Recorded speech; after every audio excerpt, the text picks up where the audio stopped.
नमस्कार,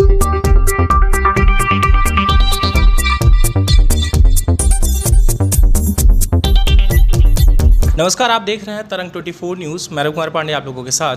हम जिला वेटनरी हॉस्पिटल में बैठे हैं। यहाँ पर हमारे साथ उप संचालक जो हैं MP गौतम जी हैं और हम इनसे जानने की कोशिश करेंगे कि इस टाइम पे लगभग आप लोगों को बता दें कि बारिश हो रही है और बारिश में काफ़ी कीचड़ में आपके पशु जो हैं, जानवर जो हैं, काफ़ी घूमते रहते हैं और कहीं ना कहीं उनका किसी छोटे मोटे जानवरों से भी कहीं ना कहीं मुठभेड़ हो जाती है, काट देते हैं उनको और उनसे बहुत सारी बीमारियां भी फैलती हैं। हमारे साथ हैं, उनके साथ हम बात करेंगे इस मैटर पे कि कैसे कैसे बीमारियां फैल रही हैं इस टाइम पे। नमस्कार सर, और हमारे चैनल पे आपका हार्दिक स्वागत है।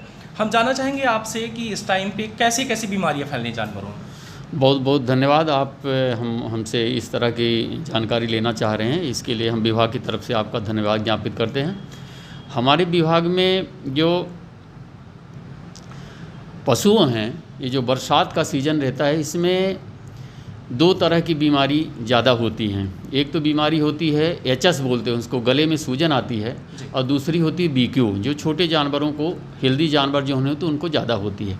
हमने सभी हमारे जो ब्लॉक के डॉक्टर्स हैं, जो हमारे हॉस्पिटल के डॉक्टर्स हैं, सबको हमने निर्देशित कर दिया है और हम टीका भी बुला लिए हैं।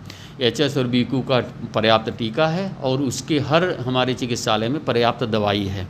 उसके लिए हम समय समय पर जब भ्रमण करने जाते हैं तो भी उनको निर्देश देते रहते हैं। पूरी तरह से हम तैयार हैं। यहाँ तक कि जो बाढ़, जैसे आपने कीचड़ की बात की, तो बाढ़ नियंत्रण कक्ष भी हम अपने यहाँ पर जिला में बना रखे हैं और हर ब्लॉक में उसके लिए नोडल अधिकारी डॉक्टर्स को नियुक्त कर रखे हैं। और गांव भी हम चिन्हित कर रखे हैं, जो हमारी सोन नदी के किनारे जो गांव हैं उनमें बाई दबी आपदा की स्थिति आती है तो आपदा प्रबंधन के तहत हमारे जितने भी डॉक्टर्स हैं वो सचेत हैं। पूरी तरह से दवाइयों से हमारी चिकित्सालय व्यवस्थित है, उसमें कोई समस्या आएगी तो किसान के लिए हम तैयार हैं हमेशा। सर, आपके जो हॉस्पिटल का टाइम है, किस टाइम पे सर यहाँ पर ट्रीटमेंट हो सकता है? थोड़ा टाइम बता दीजिए ताकि अगर बीमार है कोई किसी का पशु तो यहाँ पर वो टाइमली आ सके, टाइमली जा सके। ये बहुत अच्छा आपने प्रश्न किया। इसके लिए हम लोगों ने प्रचार प्रसार भी किया है। क्या है कि इसी वर्ष जो है हमारे चिकित्सालयों का समय बदला है। पहले था गर्मी में आपके टाइम रहता था 7 से 11 सुबह और शाम को 5 से 6 रहता था। ठंडी में 8 से 12 और शाम को 4 से 5 रहता था। अभी हमारे शासन ने समय को बदल करके और 9 से 4 कर दिया है और 1 घंटे का 1 से 1.5 तक जो है भोजनावकाश होता है। तो अब पशुपालकों से आपके माध्यम से, आपके चैनल के माध्यम से हम निवेदन करना चाहेंगे, उनको अनुरोध करना चाहेंगे कि आप अपने पशुओं को 9 से लेकर के और 4 के बीच ही लाएं चिकित्सालय में, क्योंकि तभी हमारे डॉक्टर उपलब्ध रहते हैं। आधे घंटे का सिर्फ जो है वो रहता है भोजनावकाश, 1 से 1.5। और यदि पशु है, बीमारी कभी भी आ सकती है, तो 9 के पहले और 4 के बाद हमारे विभाग से एक व्यवस्था है 1962। ये पशुधन संजीवनी योजना है। इसके तहत डॉक्टर घर पहुंच सेवा देता है। उसमें 150 रुपये लगते हैं, लेकिन किसान को जो है सुविधा घर पे मिलती है। लेकिन वो 5 बजे तक जो है उसको रजिस्ट्रेशन हो जाना चाहिए। 1962 ये टोल फ्री नंबर है। जैसे वो लगाएंगे तो वहाँ से, भोपाल से वो रजिस्टर्ड हो जाता है और संबंधित हमारा जो डॉक्टर रहता है क्षेत्र का, उसके पास मैसेज जाता है और किसान के पास भी मैसेज जाता है। हमारा डॉक्टर वहाँ पहुँच करके घर में सेवा करता है और पशु सेवा के बाद वो पशु ठीक होता है, उपचार की व्यवस्था रहती है।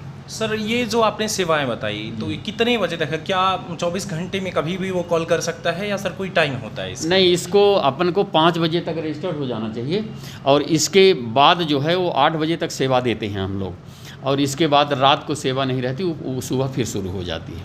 सर, किसानों के लिए जो कि इस टाइम पर कहीं ना कहीं पशु विलुप्त होते जा रहे हैं सर, और वो देखने को ये मिल रहा है कि जैसे गाय हो या भैंस हो, बहुत ज़्यादातर कहीं ना कहीं मतलब छूट जो है उनको घर से छोड़ा जा रहा है, वो निकल जाते हैं। तो सर, इस पर सर आप क्या कहेंगे? मतलब क्या किसान किस तरीके से इसे हैंडल करें, किस तरीके से देखें सर? देखिए, इसमें जो पशु को छोड़ने का जो मुख्य कारण है वो, जहाँ तक हम समझते हैं, इसमें अनुत्पादक होते जा रहे हैं पशुओं का। जैसे दुधारू जानवर हैं, दुधारू जानवर जो है हमारे जब तक दूध देते हैं तो उसको मालिक रखता है, इसके बाद छोड़ देता है। लेकिन आपको बताएं, अभी हमारे केंद्र से एक NAIP योजना चल रही है, राष्ट्रव्यापी कृत्रिम गर्भाधान योजना। उसमें पशुओं को हम निःशुल्क एआई कर रहे हैं। और अभी पिछले जो प्रथम चरण था हमारे NIP का 20,000 का हमको टारगेट था, और उस 20,000 के टारगेट में हमने 21,680 हमने एआई की थी, और हमारे माननीय कलेक्टर महोदय के मार्गदर्शन में हम लोगों ने किया था। और माननीय कलेक्टर महोदय का हम बहुत धन्यवाद ज्ञापित करते हैं, उनका हमेशा मार्गदर्शन मिलता है। और ACS महोदय के माध्यम से, हमारा जो पशुपालन विभाग है वहाँ के माध्यम से हमारे कलेक्टर साहब को प्रशस्ति पत्र भी प्राप्त हुआ है। ये अत्यंत खुशी की बात है। और उसमें जो पशु एआई के बाद जो हमारे आते हैं, तो हमने क्या किया है कि ऐसी एआई करना यहाँ शुरू किया, जैसे गिर है, साहिवाल है, जो हमारे सीधी में ज़िले के लिए वो वातानुकूलित रहती है, उसके लिए अच्छी है। तो वो जो हमारी 2 लीटर दूध देने वाली गाय है, जो एआई के बाद जब आएगी तो वो 6 से 8 लीटर दूध देगी। तो ये हमारी समस्या दूर होने वाली है। कुछ समय लगेगा, क्योंकि उसमें 3-4 साल लग जाता है पूरा आने में उसको, लेकिन जब पशु उत्पादक हो जाएगा तो फिर आपके ये जानवर जो है सड़कों में नहीं मिलेंगे। और एक नई बात आपको और बताएं, एक हमारे सेक्सेट हार्म, उसको सीमन बोलते हैं, ये योजना अभी नई शुरू हुई है। उसमें 450 रुपये उसका वो है, कीमत है, लेकिन यदि उससे एआई होगी तो 90% बछिया ही पैदा होगी। अच्छा सर। तो जो हमारे ये बछड़े रहते हैं, इसके कारण चूँकि अब हल से जुताई होती नहीं, ट्रैक्टर वगैरह से होने लगी, जो मशीनीकरण होगा, उसके कारण जो हमारी ये बछड़े हैं ये किसी काम के नहीं किसान मानता है, तो वो सड़कों पे ज़्यादा घूमते हैं। तो उसके लिए हमारे यहाँ ये ये जो सेक्सेट सीमन है, इसकी योजना शुरू हुई है, और वो जल्दी ही यहाँ शुरू होने वाली है। और उससे बहुत कुछ समस्या का निदान होगा। और दूसरा, जो उत्पादक बना देंगे हम पशु को, तो भी समस्या का निदान होगा। और साथ ही अभी जो तत्कालिक व्यवस्था है, उसके लिए गौशालाएँ खुल रही हैं। आप लोगों को सबको मालूम है, एक गौशाला में 100 पशु रखे जा सकते हैं, उसके लिए बाकायदे व्यवस्था है। और हमारे कलेक्टर साहब का मैं बहुत धन्यवाद ज्ञापित करना चाहता हूं कि इधर उनका, कलेक्टर साहब का बहुत ध्यान रहता है। हमारे पशुपालन विभाग में बहुत सारे मार्गदर्शन निर्देश उनके आते हैं, और हम लोगों की स्पेशल बैठक भी करते हैं, और उनके मार्गदर्शन में हम चल करके अपने विभाग को प्रगति में लाने का प्रयास कर रहे हैं। मैं ये जानना चाहूँगा कि मान लीजिए इस टाइम पे आपके यहाँ कोई गाय या भैंस किसी भी तरीके से अगर ट्रीटमेंट करवाने के लिए कोई लेके आया था, तो उस टाइम पे किसी भी तरीके से अगर वो मृत हो जाए, या फिर मान लीजिए कि कहीं उसको कोई किसी भी तरीके से विकलांग हो जाए, तो क्या उसका किसी भी तरीके से जो परिजन है उनको क्या बीमा या फिर किसी तरीके से कोई राशि मिलती है या नहीं? यदि पशुधन का बीमा है, हमारे यहाँ एक बीमा योजना है, उसमें केंद्र सरकार की उसमें सहभागिता है, हमारे राज्य सरकार की सहभागिता है। किसान को बहुत छोटा प्रीमियम देना पड़ता है, उसकी कीमत के आधार पर प्रीमियम रहता है। यदि बीमा कराए रहते हैं, तो यदि पशु ख़त्म होता है तो उसको वहाँ से बीमा से राशि मिलती है। यदि बीमा नहीं है और किसी प्राकृतिक आपदा के कारण मृत्यु होती है पशु की, जैसे मान लीजिए आपकी तड़ित है, चिर्री है जिसको बोलते हैं अपनी भाषा में, और आपका बाढ़ से मृत्यु हो जाते हैं पशु, तो उनको हमारे कलेक्टर साहब के यहाँ से उनको अनुदान मिलता है, सहायता राशि मिलती है। बाकी और ऐसी कोई व्यवस्था नहीं है विभाग में कि यदि वो पशु का उपचार होने के दौरान मृत्यु हो जाती है, और ऐसी बीमारी है कि उपचार करते करते भी वो मृत्यु हो जाती है, तो उसमें ऐसी कोई व्यवस्था नहीं है हमारे विभाग में कि उसको दिया जा सके। जी, धन्यवाद। आपसे एक अपील होगी कि आप जनता के लिए सर क्या अपील करेंगे इस टाइम कोरोना काल से लेकर अभी तक के जो पशुओं में आपको क्या देखने को मिला, ये सभी चीज़ों को लेकर क्या अपील करेंगे जनता को? देखिए, मैं जनता से तो सबसे पहले तो ये अपील करना चाहता हूँ विभागीय, कि हमारे यहाँ से 2 योजनाएं चल रही हैं। एक जैसे अभी आपका देखिए, जैसे बरसात बीतेगी तो एक आती है खुरपका मुहपका बीमारी, जिसको FMD बोलते हैं। इसके लिए भी केंद्र सरकार से माननीय प्रधानमंत्री मोदी जी ने बहुत अच्छी योजना शुरू की है, CP-FMD बोलते हैं उसको, निःशुल्क टीकाकरण। पहले टीका का पैसा देना पड़ता था किसान को, लेकिन उन्होंने निःशुल्क टीकाकरण शुरू किया है। और मैंने आपके ज़िले में, सीधी ज़िले में 98% पशुओं को हमने कवर किया है और टीकाकरण कराया है, जिससे वो क्या होता है कि FMD से किसान भी जानता है कि बाद से पशु बहुत कमज़ोर हो जाता है, यहाँ तक कि उसकी उत्पादन क्षमता बहुत कम हो जाती है, दूध उड़ जाता है जिसको कहते हैं, कभी कभी मृत भी हो जाते हैं पशु। तो इसलिए उसके लिए हम तीसरा चरण फिर चलाने वाले हैं।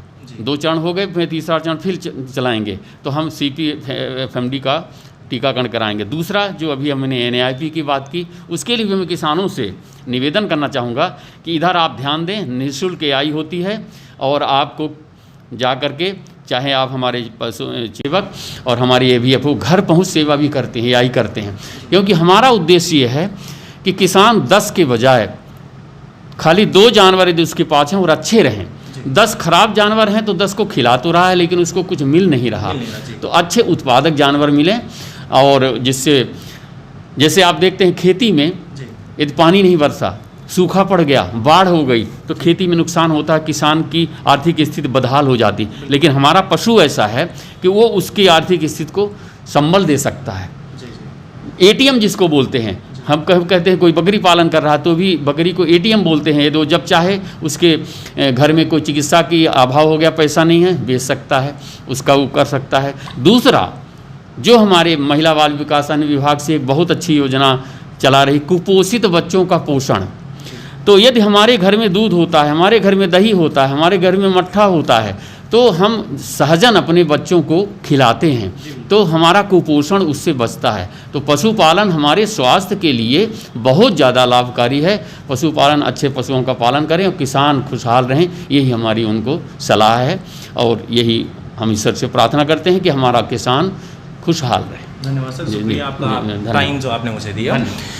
आप लोग लगातार ये पूरा बयान सुने, आप सर ने जैसे बताया कि वाकई में हर एक तरीके से आपको कहीं ना कहीं अपने जानवर का जो है ध्यान देना चाहिए। आपके पशु जो हैं आपको बहुत कुछ देते हैं, जैसे आप लोगों को पता ही है कि इनका गोबर भी कीमती है, इनका जो है मूत्र, गौमूत्र, वो भी कीमती है, और हर तरीके से आप इनका फ़ायदा भी उठाते हैं। दूध से भी लेकर इनकी जितनी भी क्रियाकलाप होती है, हर एक तरीके से आप इनका फ़ायदा उठाते हैं, तो इनका ध्यान जरूर रखें। और हम कहना चाहेंगे कि हमारे जो किसान परिवार हैं, किसान जो भाई हैं, वो बहुत अच्छी तरीके से इनका केयर भी करते हैं। और जैसे आपको सलाह मिली है उस तरीके से अगर आप इस पर कार्य करते हैं तो आपके सदैव घर में खुशहाली इनके साथ बनी रहेगी। धन्यवाद। अभी तक आप देख रहे थे तरंग 24 न्यूज़। मैं रवि कुमार पांडे आप लोगों के साथ। नमस्कार, जय हिंद।